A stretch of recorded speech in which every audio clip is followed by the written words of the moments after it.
Buongiorno, buonasera, dipende da che parte della giornata state guardando questo video. La scorsa settimana ho mostrato la preparazione delle scenografie del Nabucco, edizione 2017 all'Arena di Verona.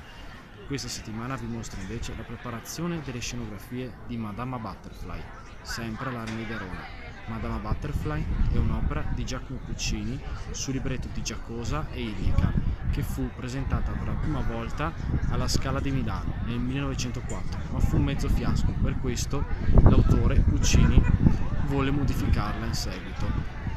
La Madama Butterfly è la triste storia della geisha Cho-Cho-san, che viene mandata in sposa all'americano militare Pinkerton, di cui lei è follemente innamorata, e con lui ebbe anche un figlio.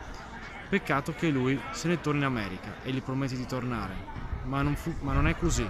Torna dopo tanto tempo e con qualcosa che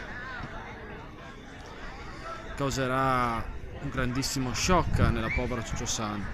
Cho-Cho-san è nota come uno dei personaggi più sfigati della lirica e Pinkerton come uno dei più bastardi, sì, si può definire proprio bastardo.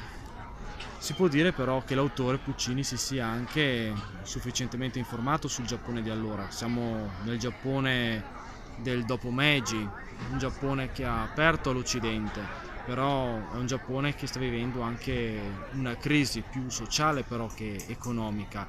Cadono le vecchie nobiltà, prezzo da pagare per entrare nel progresso.